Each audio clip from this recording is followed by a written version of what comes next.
opinions expressed in this show belong to the person expressing them. They do not purport to reflect the opinions or views of Rancher or any other entity. Good morning, everybody. Welcome to today's episode of Coffee and Cloud Native, the show that shares news and interesting content related to Kubernetes, Cloud Native, and whatever the heck else I feel like talking about. My name is Adrian Goins, and I'm delighted to be here with you today on this lovely zombie-free Wednesday. If you're watching live, consider following or subscribing to the channel. Or subscribing, depending on where you're watching. If you're watching in the future, give the video a thumbs up so YouTube shares it with other people.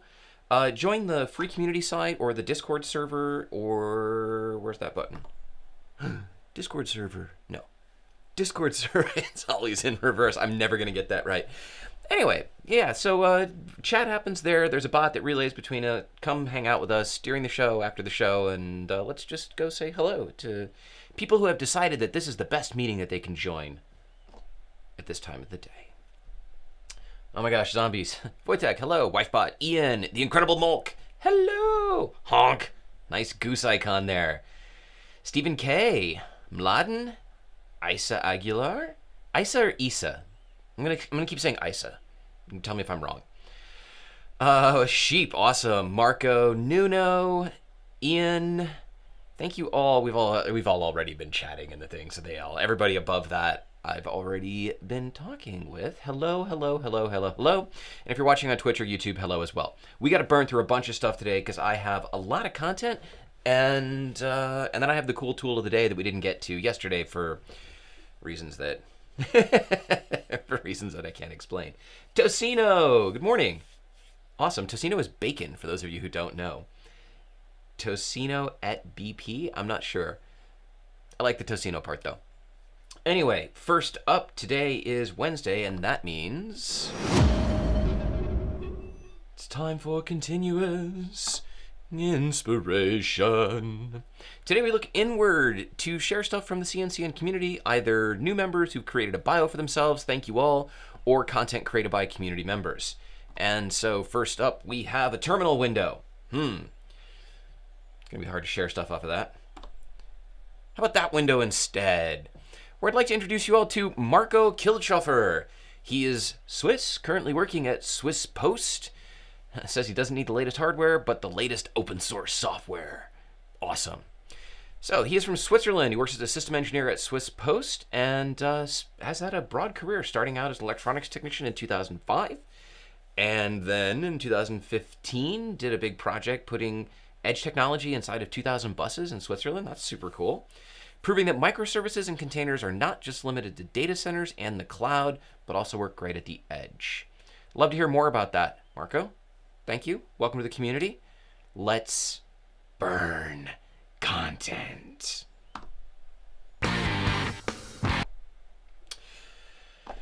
Y'all know the drill. The collector bots have gathered a bunch of stuff for the show. Trufflebot has scored them from 1 to 5 coffees. He's going to post them one at a time in Discord. Anyone watching live can rate them, and your votes are used to train the machine learning model that helps curate content for the show.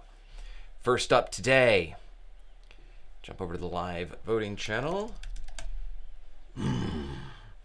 First up today, we have a return. Blast from the past. Kubernetes is back because there have been some additions to it. This is like a little 12-second video that's really pixelated because it was filmed small and then blown up large. But in addition to some other features, now if you run over one of the pods and then shoot it, it will trigger a kublinter scan of the pod and show you that output. So ever since we had Kubernetes on the show a year ago, he's been working really hard on building out more functionality in it to make it more than just kill, kill, kill. And so he's got a lot of fun little gamey things in there. If you haven't checked it out since a year ago, check it out again. Super cool. Learn drone coding? Really? I'm gonna have to go back and click that later. Drone coding. I'm sure that whatever drone they have there in that picture is not programmable. I have a drone here. Here, got my my Mavic. Hello. Sitting there being very dusty because I haven't flown him in a while. Next up, we've got an EU-backed bug bounty program for Matrix.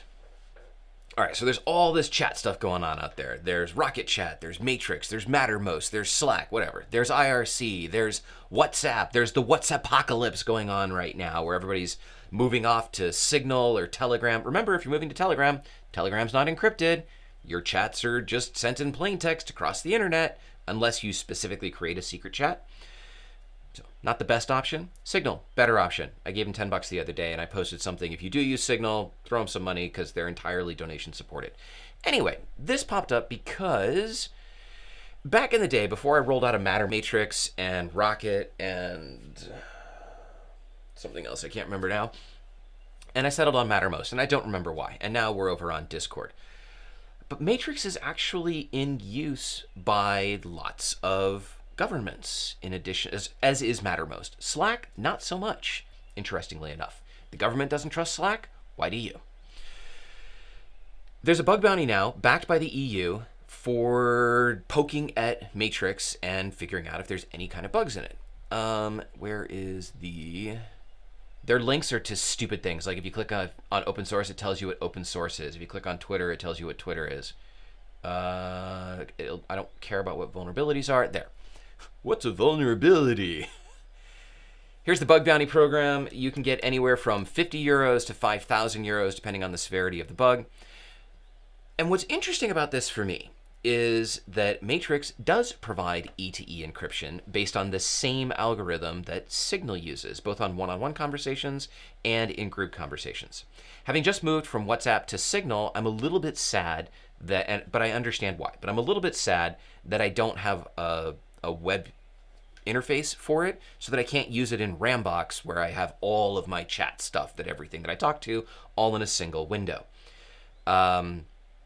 So I'm going to bring Matrix back out and look at that again. And since I don't use Signal, like I'm mostly looking for something I can use to chat with WifeBot and my parents back in the States. If I could roll out, not Signal, if I could roll out Matrix, then I don't know, maybe there's value in that. So I'm going to go look at Matrix again and see what they've been doing. If you're a security person and you want to go poke at it, you got a chance to make some money.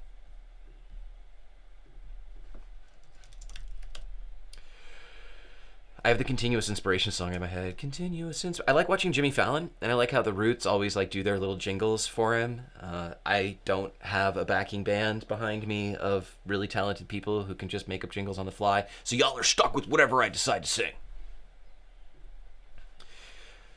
Vertical pod autoscaling. Almost didn't make it on the show because we've talked about vertical pod autoscaling in the past. Goldilocks always comes up from Fairwinds. I don't like Goldilocks because the 4 times that I tried to deploy it, it just doesn't work. It like gets you 96% of the way there and then just falls flat on its face. Like many other things in my world right now, I'm pulling back from let's put a wrapper around basic Kubernetes functionality and because I gravitated towards those things looking for shortcuts and faster ways to get stuff up and running, which is still 100% viable.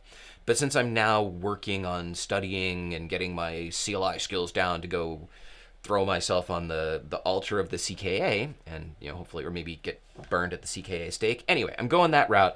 I'm spending a lot more time in the internals of Kubernetes, which is why I put this on the show. VPA. No, I don't want your updates. Thanks.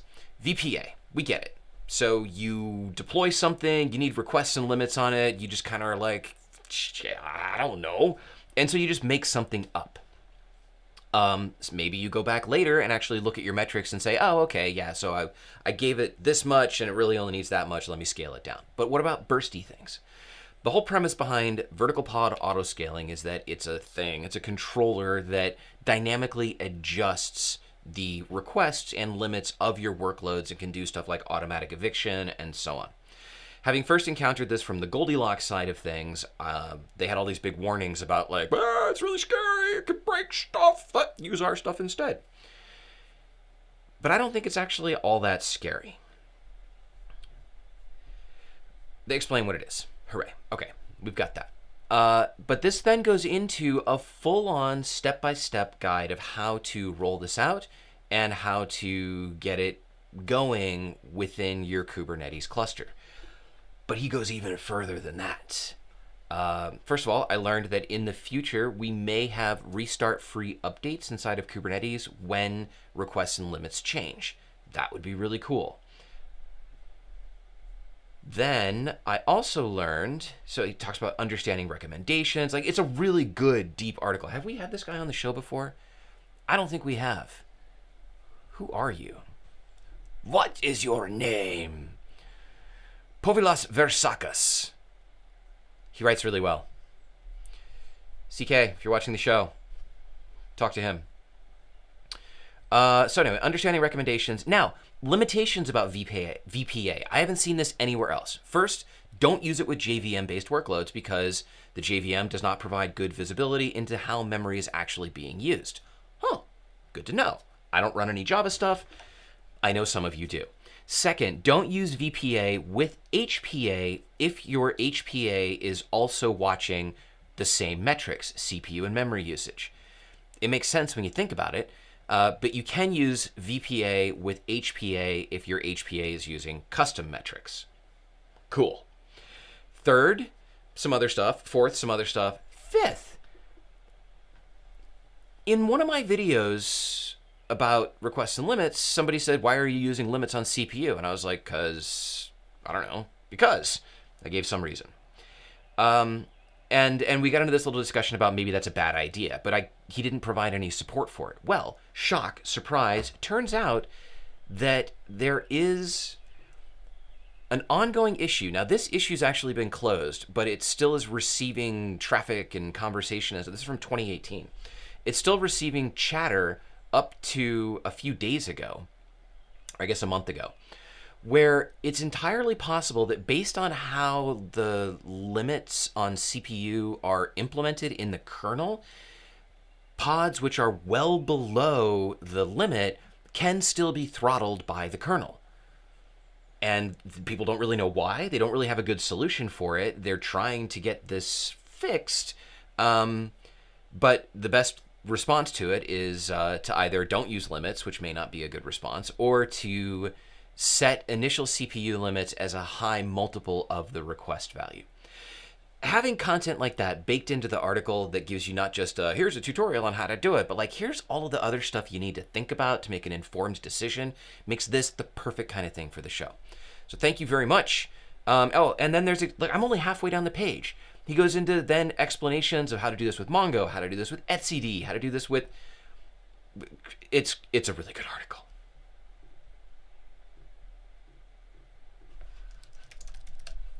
I can't spend more time on it because I have to get through 10 things. Oh. I disagree with this article. I'm going to start out by saying, oh my God, kitty, meow. I'm going to start out by saying that's a really beautiful cat face. I don't know why people are using these giant images on their articles now. It's like, scroll past my image to get to the content.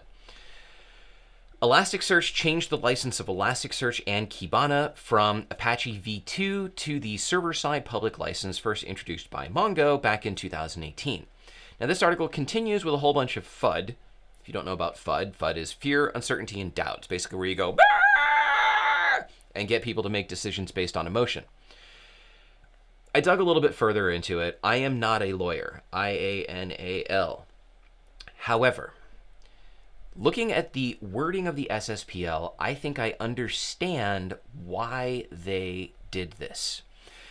It's basically the Affero GPL with a section replaced with new text that I won't read you all of, but the first highlighted section says, if you make the functionality of the program or a modified version available to third parties as a service, you must make the service source code available via network download to everyone at no charge.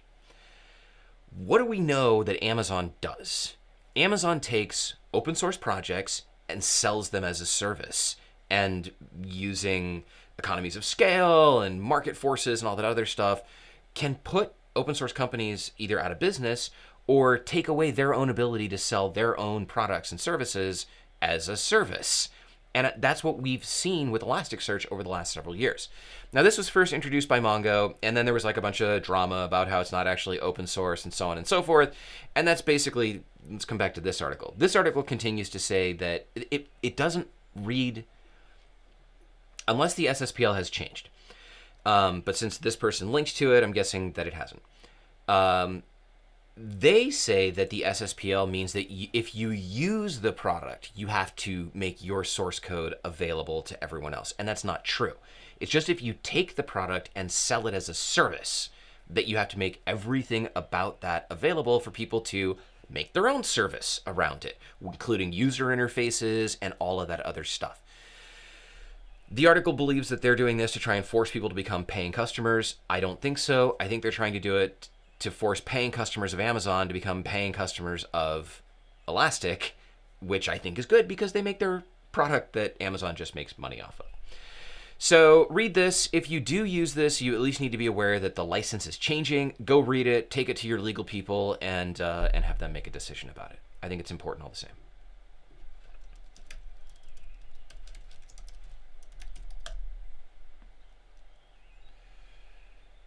The next item comes to us from Shipwreck.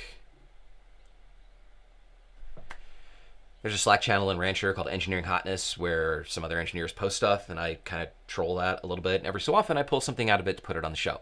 This is a package manager like Homebrew on Mac OS, but it is multi-platform. So you can use Go Fish and install the same packages on Linux, Windows, and Mac. I only use a Mac for most of the stuff. I don't have multi-platform systems, like I don't have a Windows machine for work or something like that. So I'm not going to use this. However, I really like the idea of it. This is Go Fish. There you go, a little bit bigger for you. This is Go Fish. And remember, you can always just scan these URLs, QR codes right here from your phone, or type in the text that appears. And it's basically like Homebrew for multi-platform stuff. It doesn't work exactly like Homebrew, but you can read the fact to understand why they can't directly support Homebrew formulas.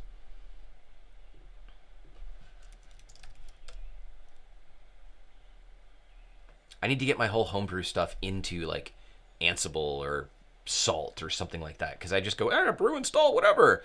And I have no idea what I've installed, and if this Mac melts down, and like, I just, you all know, I know. It needs to happen. Boundary from HashiCorp. We've had Boundary on the show before. We don't really need to go into... okay, fine. Just in case you missed them. BoundaryProject.io. Simple and secure remote access from anywhere based on user identity. Certificates, GitHub, external authentication, so on. I looked at it. Cool! I haven't deployed it because I don't take... I'm going to figure it out. Well, here's a walkthrough on how to deploy it from HashiCorp. In a Minikube environment, so in a Minikube environment with Terraform, showing you basically, here's how you can get up and running with it so you can poke at it, and then you can decide if it's worth spending the time to learn more about it to deploy it in production.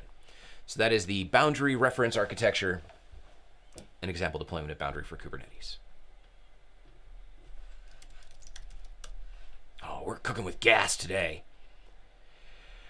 Next up from AppDynamics.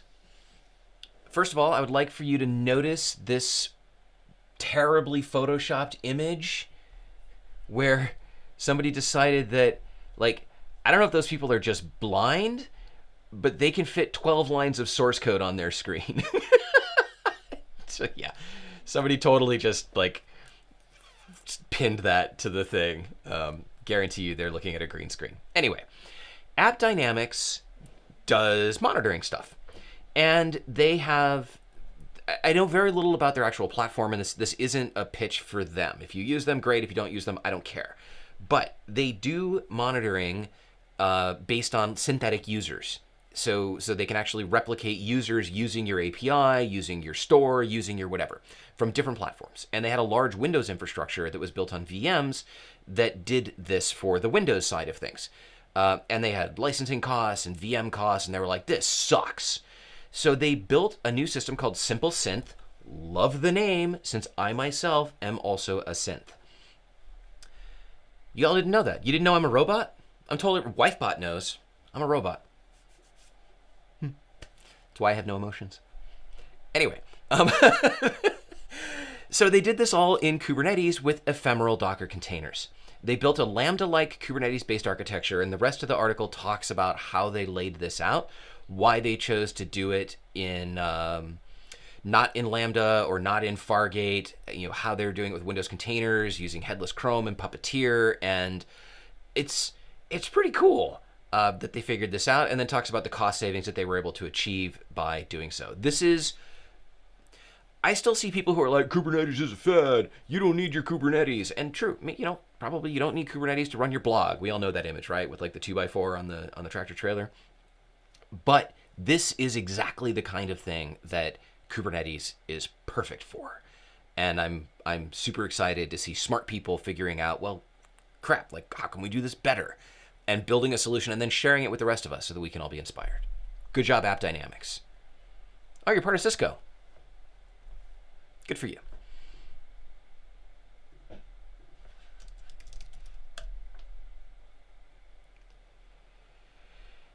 This next one's for Shipwreck, sort of.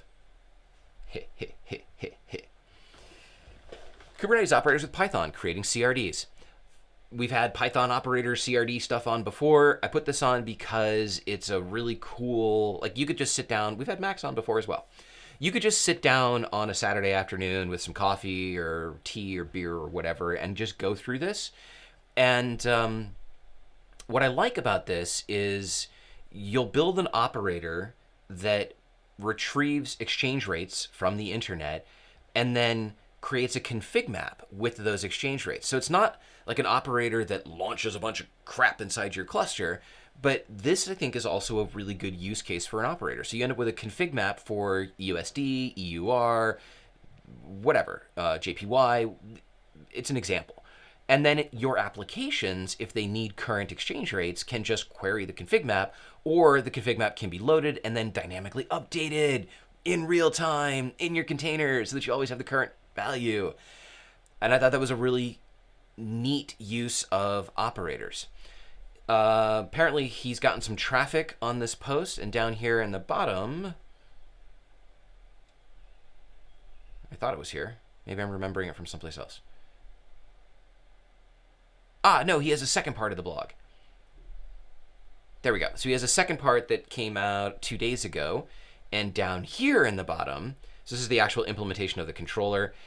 He talks about how Nolar, who's the current maintainer of COP, pointed out that there's a good use case for timers in here, so you can actually like trigger this stuff to update on an interval. Neat use of operators, the operator framework, Python, CRDs, and so on. What's next? Oh, okay, good. I am through all of the items that I wanted to get to, and now I'm into the stuff that I don't... Well, not to say that I don't care about, but I have high priority and, oh no, this was still important. This might be the last one. Kubernetes Canary deployments with GitHub Actions. Been talking a lot about GitHub Actions. It's percolating up to the top of the everything, even though it's not actually new. I don't know why everybody's all going crazy about GitHub Actions recently, but they are. And a little bit of Azure sprinkled in there for you.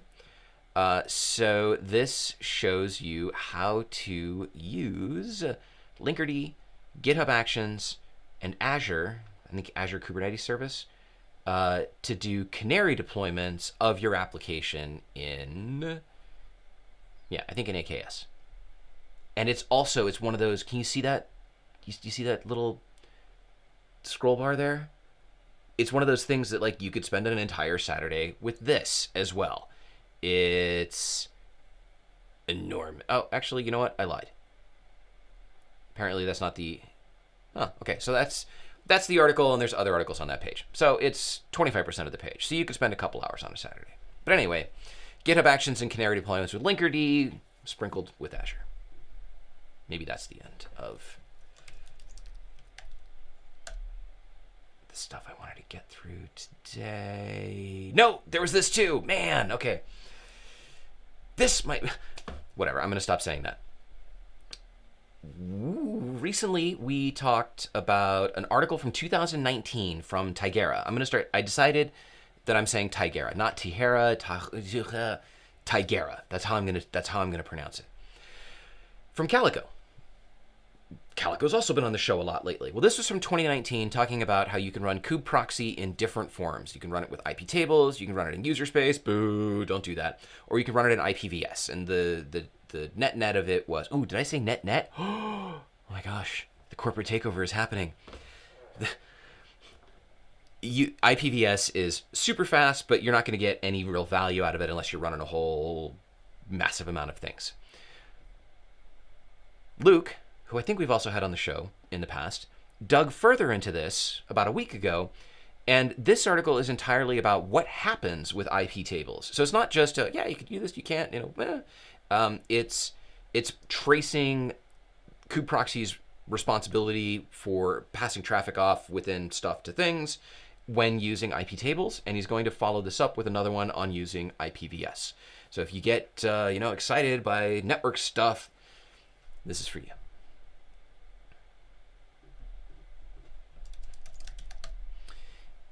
I'm going to have to make it... Okay, we're going to do... This is going to be the last one before the tool of the day. Zoltan talks about... Why is this on the show? Kubernetes, persistent volume subsystem, empty dir...